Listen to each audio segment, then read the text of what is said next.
Welcome to the Signpost Inn podcast, everyone. I'm Brandon, your host, and I'm joined today by a special guest, a good friend of mine. But before I introduce her, I just want to announce that when this episode comes out, you will either have a very short window to be able to actually attend our spring retreat, which is April 25th through the 28th, or you will have just missed it.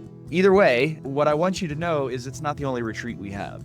We also have a retreat in the fall that comes up in August. Our spring retreat is designed for people who need a little more support, who've never or who are scared about spending time in silence and solitude with God. And our fall retreat is for people who maybe have a little more comfort level with that. So we offer less information in our fall retreat, and we offer more space. You still get delicious food, absolutely gorgeous location at the monastery of Our Lady of St. Lawrence in Colorado. It's nestled in this valley. There's a stream that runs by it, and there's giant mountains on either side of you. It's astonishingly beautiful. And of course, we're there. We offer spiritual direction if you want it. We offer friendship and conversation if you want that too. But our fall retreat is designed more for if you want to come and just have wonderful company, support you as you go talk to God. That's what it's for. All of that information is at signpostin.org/retreats. Please check it out. And that announcement is really appropriate for today's episode because I have with me a friend, Niecy LoCricchio. Did I say that right? LoCricchio. LoCricchio. I am sorry. Yeah. Should have asked before I recorded. Niecy is a spiritual director. She's an author. We're going to talk about her book, Space to Breathe, today.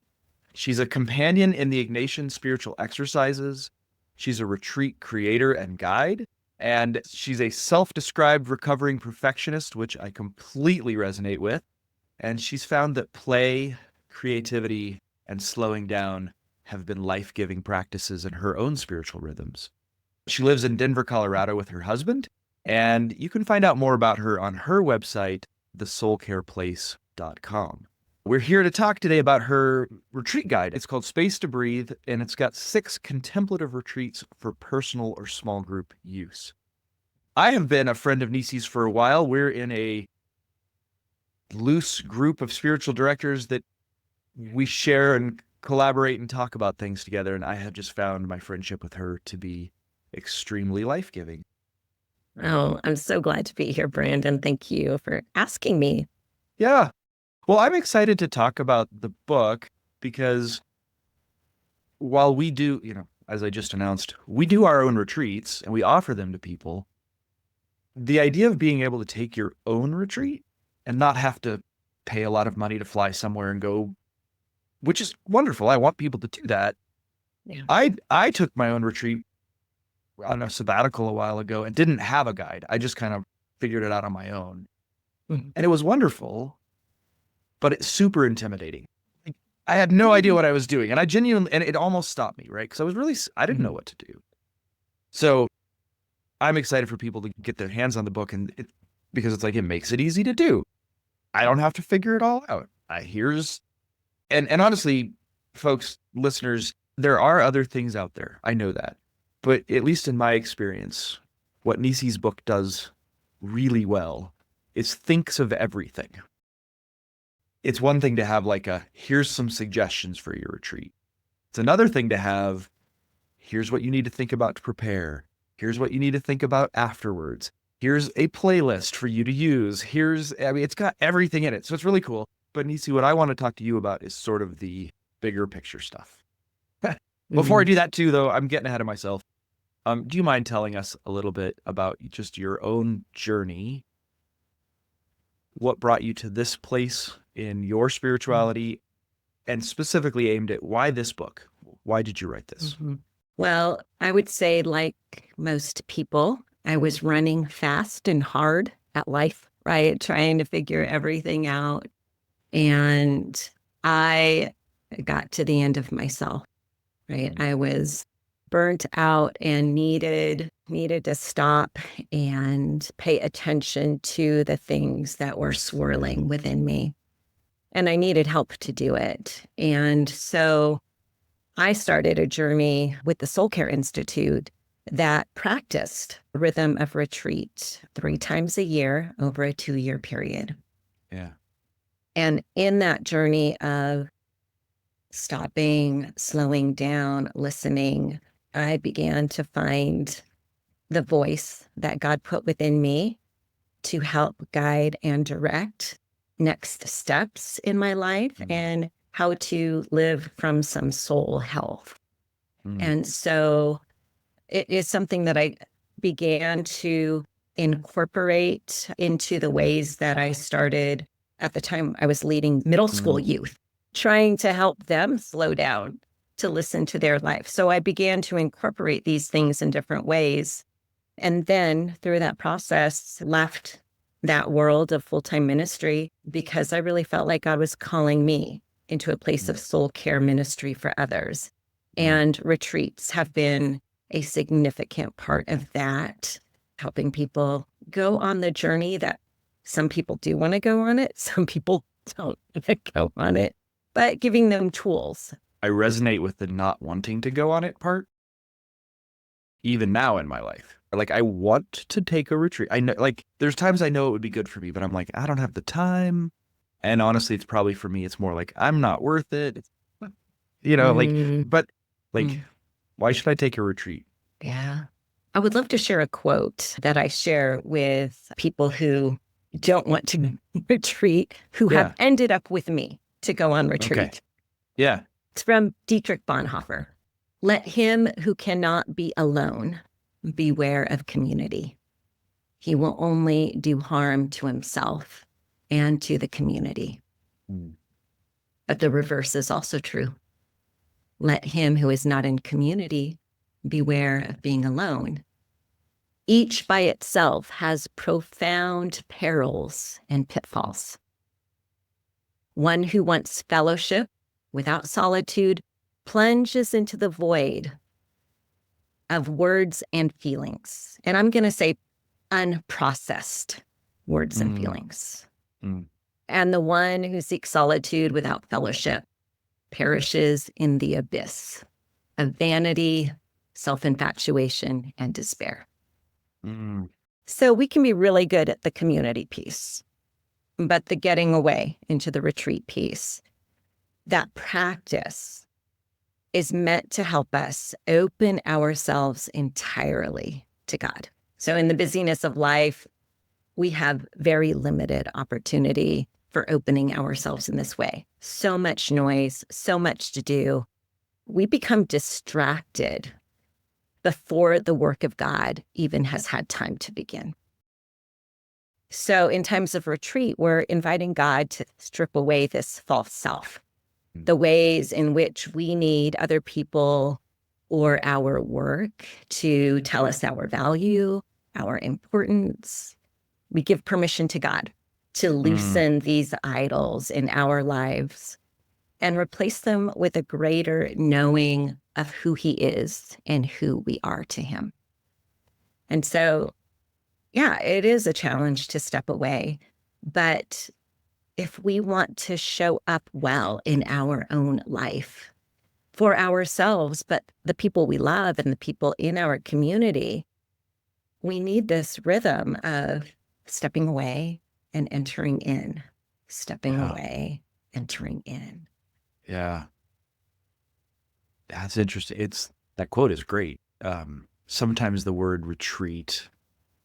Okay, I'm just speak for myself. My own experience is like, I get so wrapped up in the world of words and ideas, unprocessed words and ideas. I am chasing frequently some manner of stability in like the reputation I have or what people think about what I say or how much I produce. Like, that's me at least.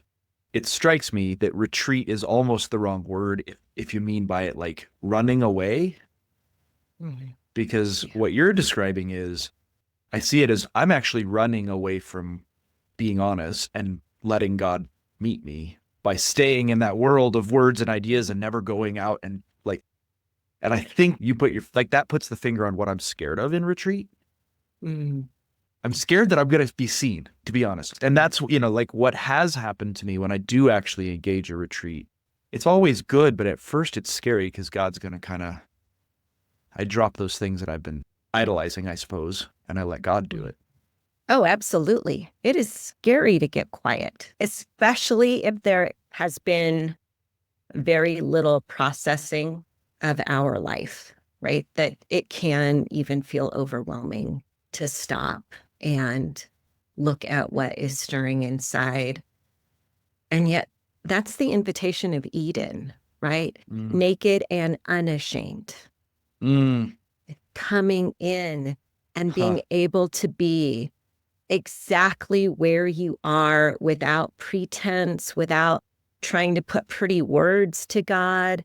And we could just be like, God, I'm like a mess here and I need you to come. And maybe I just need you to minister to my heart right now. Yeah.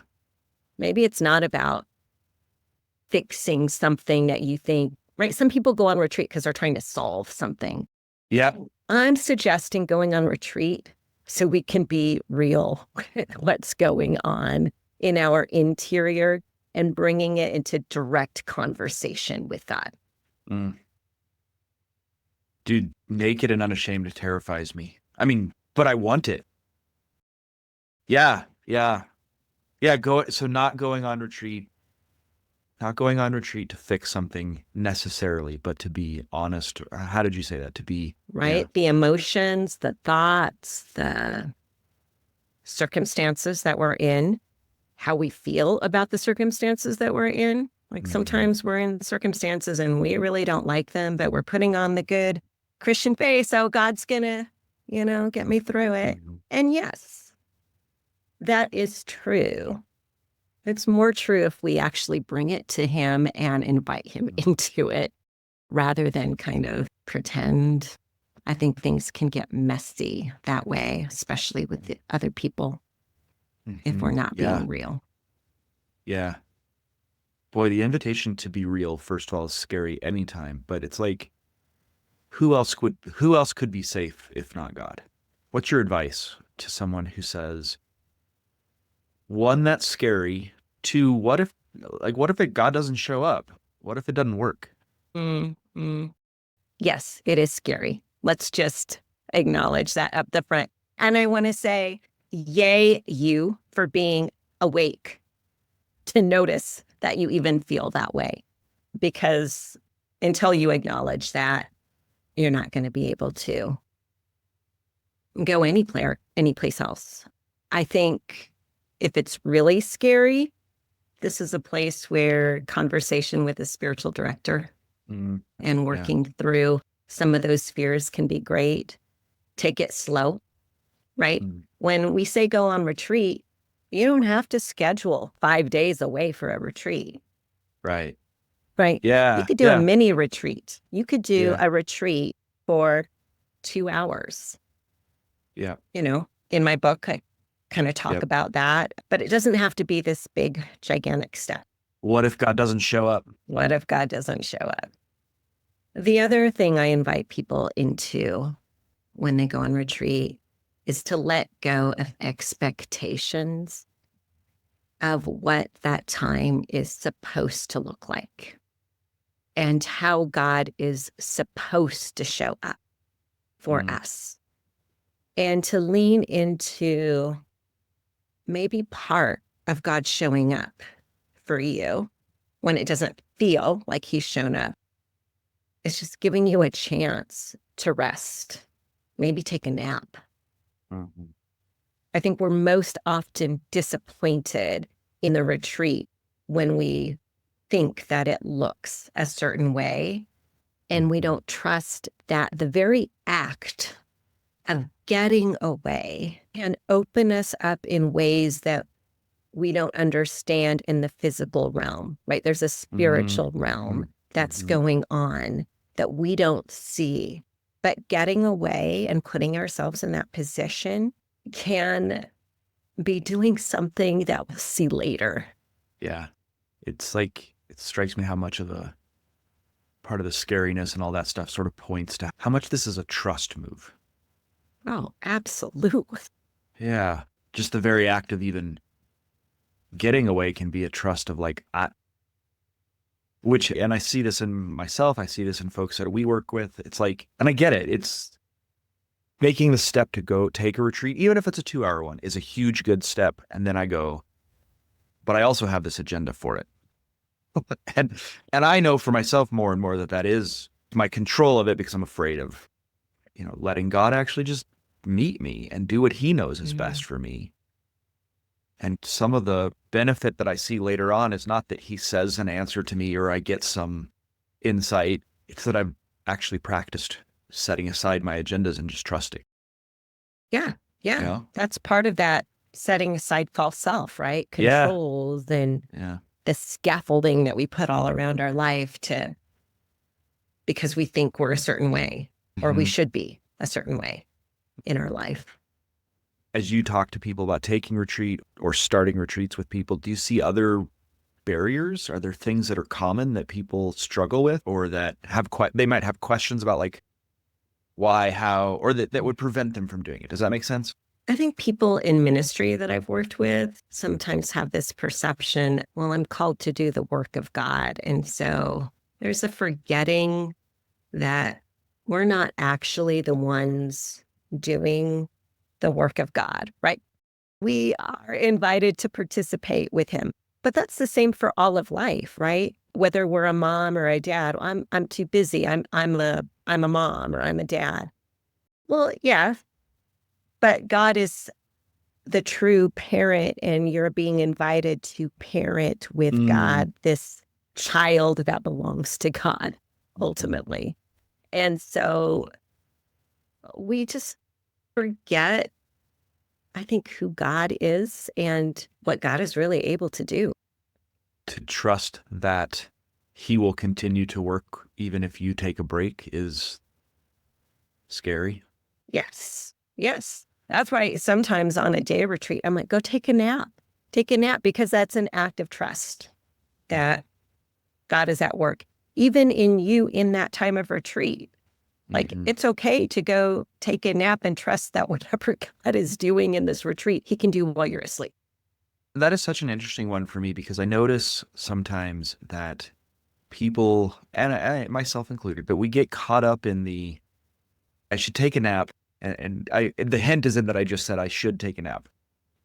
Okay, I'm on a retreat, I should take a nap. And then the very next thing is, well, okay, but see, here I am being so selfish, thinking God can't work while I'm taking a nap. And I get caught up on this backside of it of, like, I feel guilty about feeling bad about taking a nap. And the invitation is, like, to just really actually drop all of that. Yes. Like, God will continue to work whether you're asleep or awake. Good news. And he doesn't care how you feel about it. He's not mad at you for feeling weird about it. He's like, he will still love you, even if you go take a nap kind of guiltily. It's like you're not so important that the world needs you to stay awake. And you're so important to God that he's okay with you that he wants you to have the rest. Yes. Yes. And being human, right? Embracing the limits of our humanity. Yeah. To eat, to drink, to sleep, to get away from the pressures of life. Yeah. Right? Like, not as an escape, but as a way of examining when we need to, but also to rest and recover when we need to. Like Jesus did. Yes. That the famous is Matthew or Mark or whichever one it is. He says to the disciples, "Come away with me and rest while," because he'd seen they hadn't even had time to eat. Yes.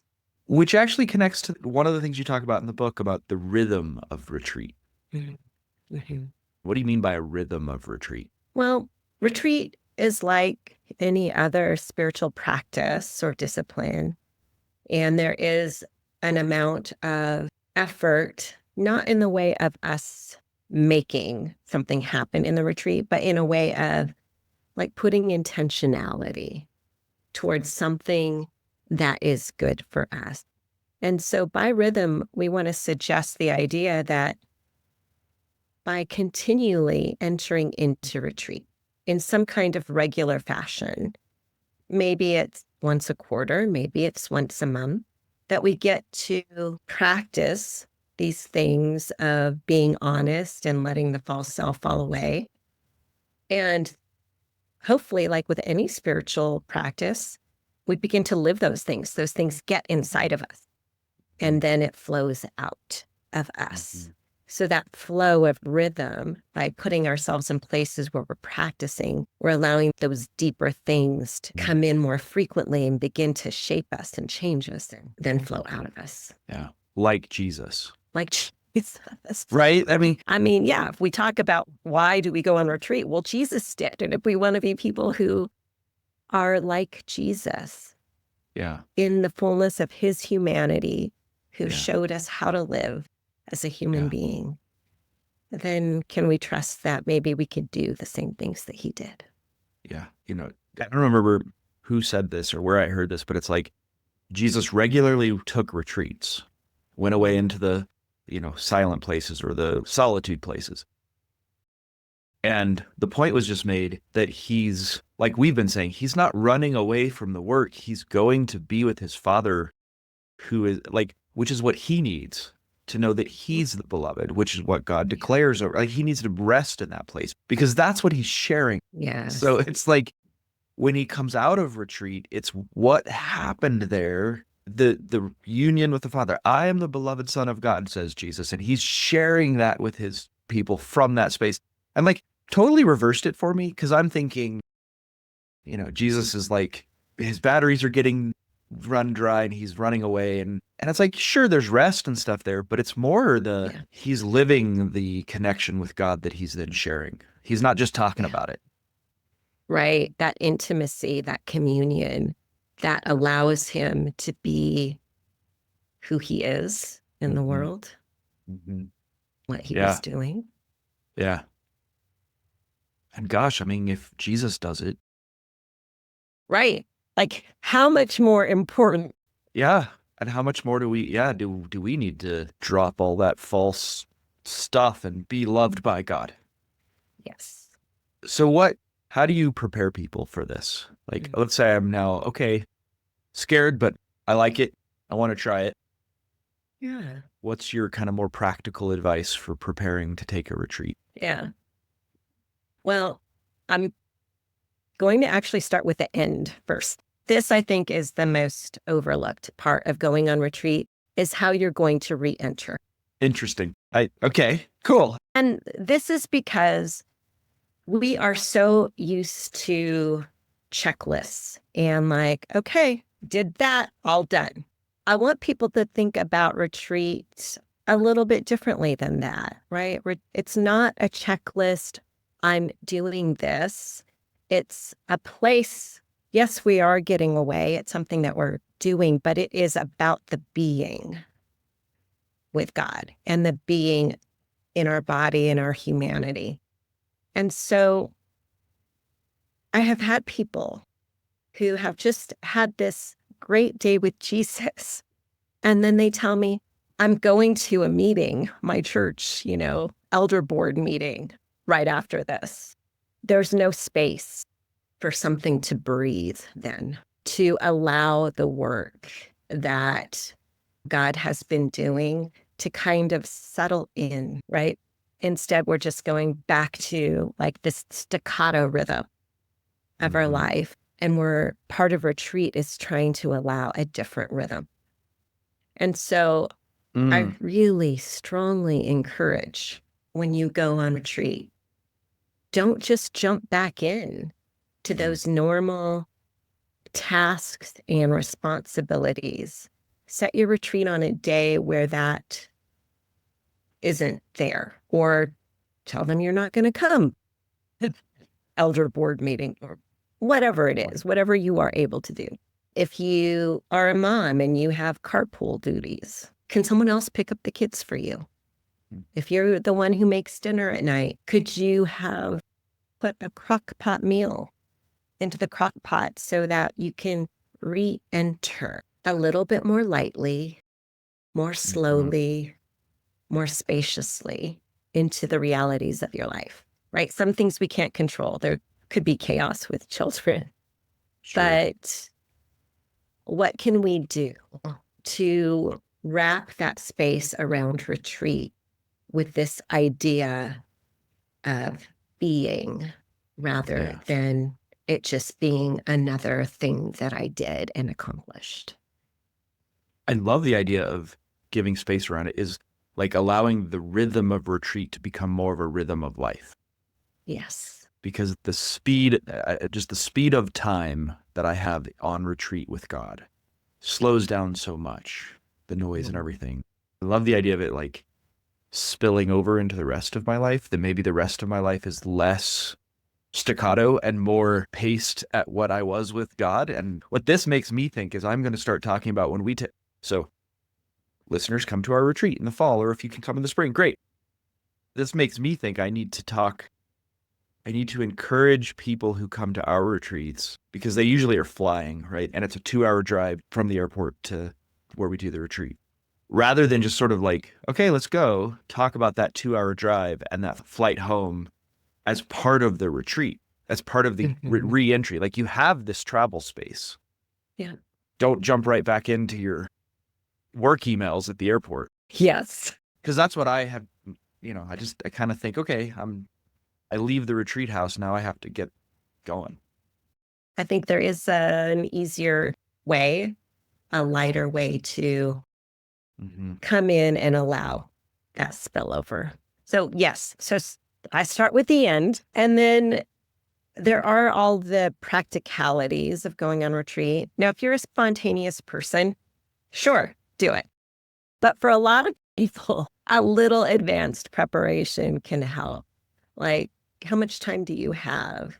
And where are you going to go? What do you need when you get there? What you need in the summer for maybe an outdoor retreat is going to be dramatically different than what you want or need to have with you in the winter. I always encourage, as part of retreat, this holistic idea of mind, body, soul. And so I encourage people when they go on retreat to bring food, eat food that is as close to its whole state, unprocessed state as you can, as a way of also nourishing your body. So that's another thing I think about that is important in this kind of mind, body, spirit realm. Yeah. I'm going to try to find it really quick in your book. Preparing for retreat section. And it goes through all of these things. Before you go, length, location, meals, selecting a retreat theme. And I want to ask you about that. One of the things I liked is, and would have helped me, is there's the retreat supply list, which I think this is really helpful. Like, you think it's obvious, but it's just really helpful to have an actual checklist of, here's things to actually think about taking, because otherwise I've forgotten stuff, and then you get there and it throws you off. You're like, dang it, I wish I had. What about the theme, though? Because I think, first of all, we haven't really talked about a retreat having a theme. How do you help people decide what a theme should be for a retreat? I mean, I know it's pretty personal probably, but. Yes, it is very personal. And you don't have to have a theme, obviously. I mean, you could just get away and like begin to do that internal work of, okay, what am I feeling? Can I name this? Can I actually bring it into God's presence? I write or prepare retreats in theme as a way of just organizing thoughts and time, the length of time that people are in a retreat. So depending on if I've created it for a small group and it's a day or it's a couple hours. And sometimes those retreat themes are given to me based on what they're noticing in the people that they're working with. And so that's probably the best way to think about if you're trying to figure it out on your own. What are the things in your life that you sense got a string at? Are you not connecting with the belovedness of God? Is there loneliness? Is there fear, anxiety, anger? Do you want a time of celebration, Thanksgiving, joy? And then you can, if you're preparing it for yourself, you at least know what scriptures you might want to go to and sit with for that time. In the book that I have, I give you those things. Right. They're already there. one of the things I like is there's like 6 options. So you kind of go, you can discern, is this the right one for me or not?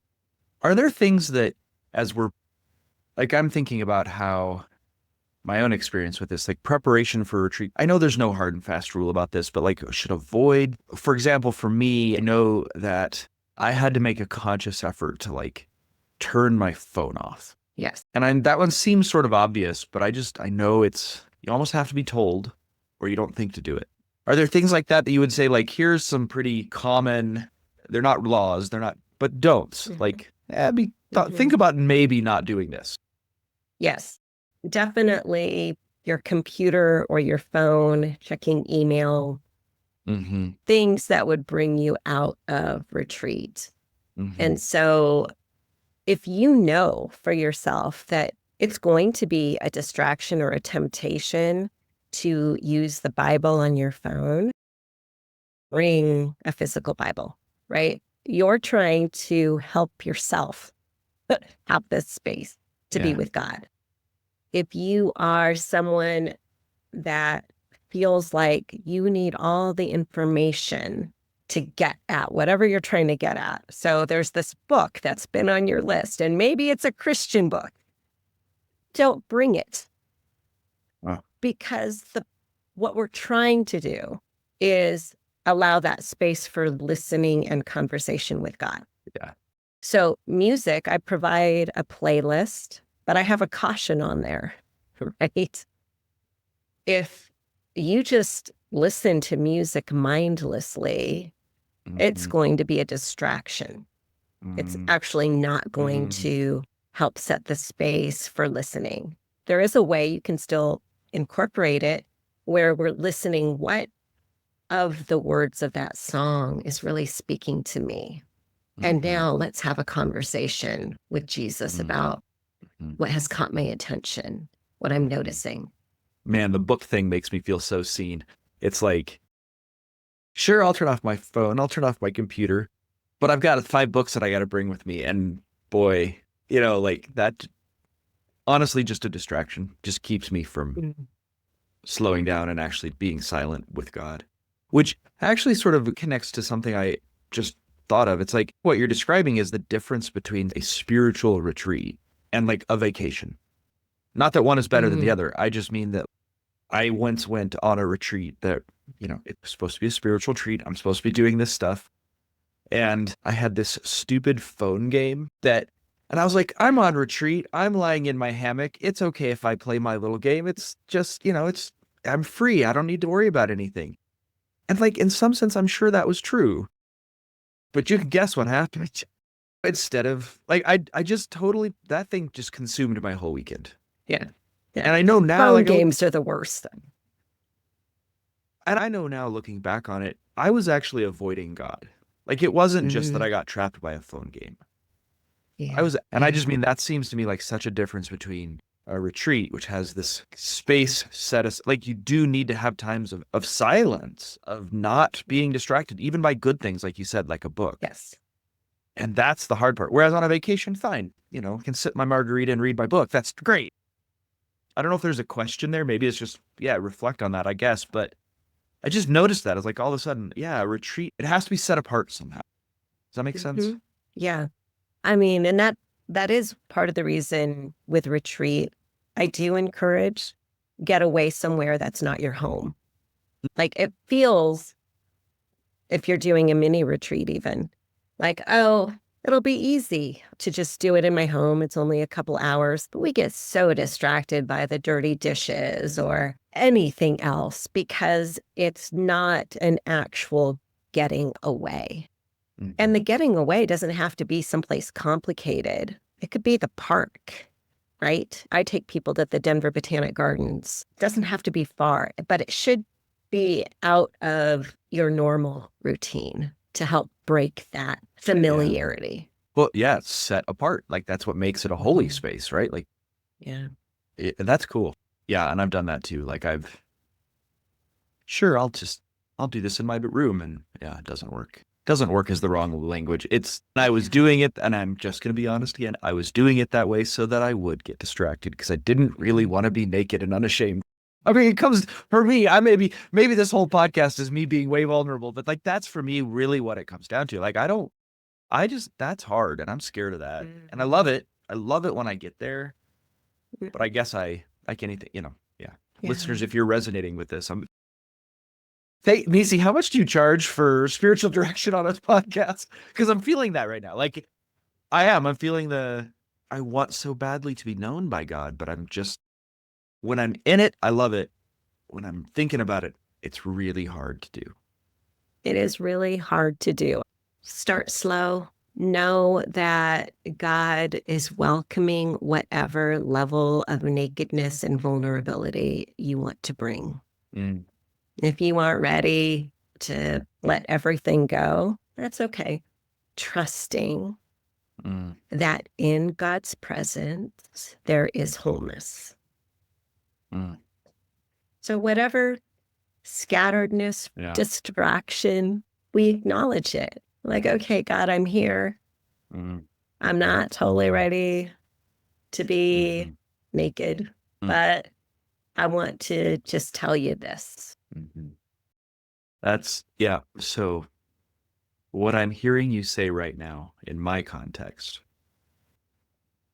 there's grace for the me who got stuck on that phone game. Oh, absolutely. Yeah, my reaction to that was, oh, I did that retreat wrong.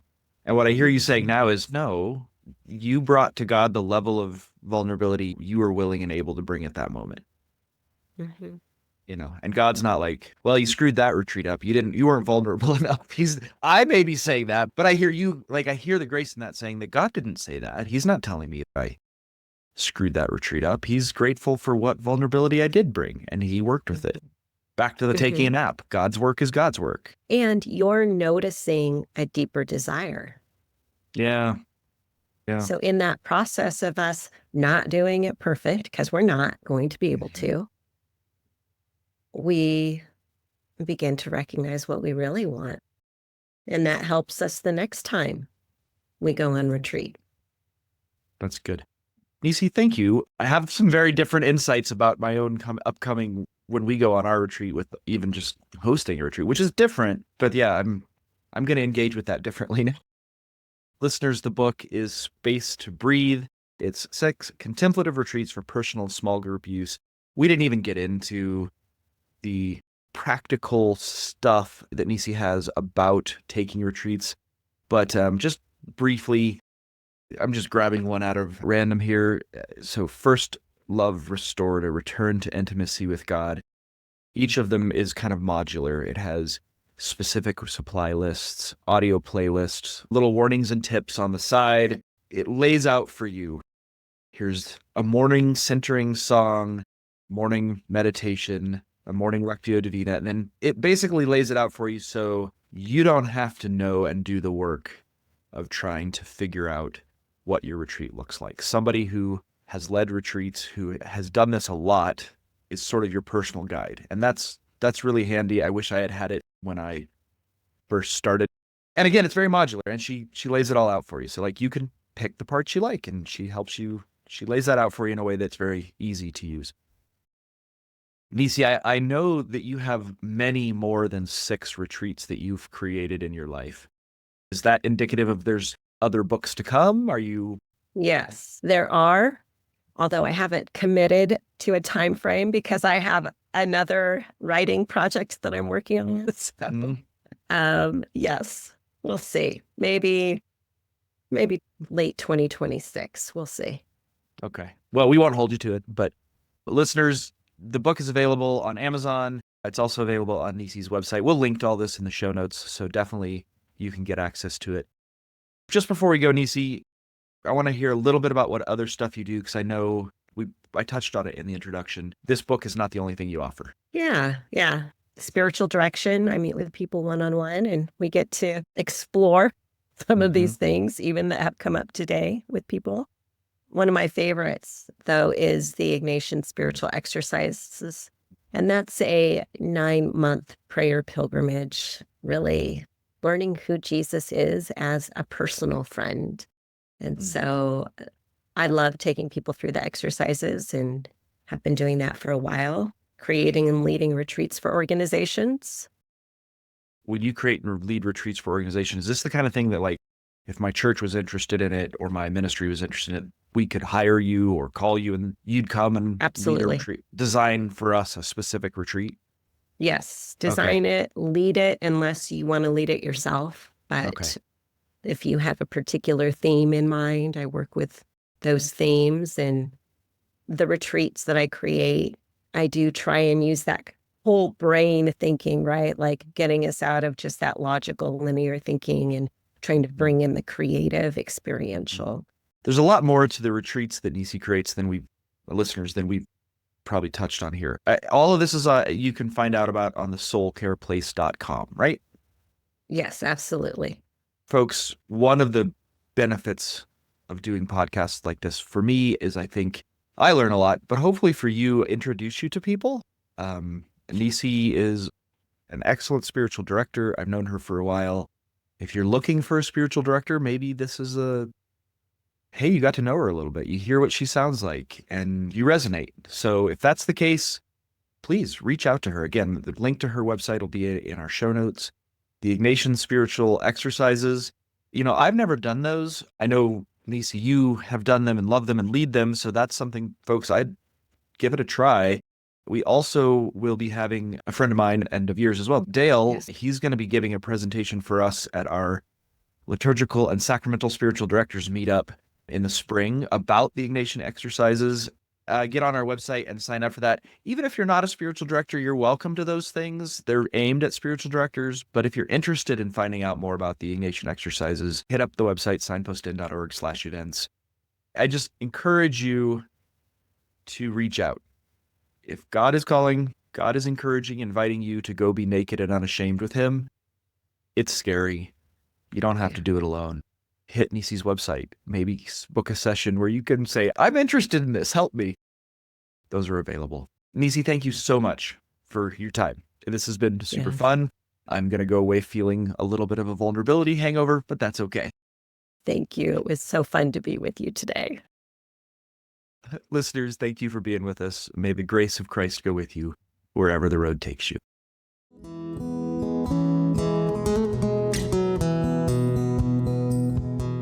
Thanks for listening. This podcast is a production of Signpost Inn Ministries, a nonprofit Christian ministry dedicated to strengthening people's relationship with Jesus and walking with them compassionately on their life's journey. We offer spiritual direction, retreats, and lots of other resources like this podcast. Please visit us at signpostin.org to learn more. We especially want to thank our generous donors who support our work and keep this podcast going. If you've benefited from something you've heard, please consider supporting us by making a tax-deductible gift at signpostin.org/donate. We also want to thank Rex Daugherty for creating the original theme music for this podcast. You can check out more of his work at his website, and you can find all the links in our show notes.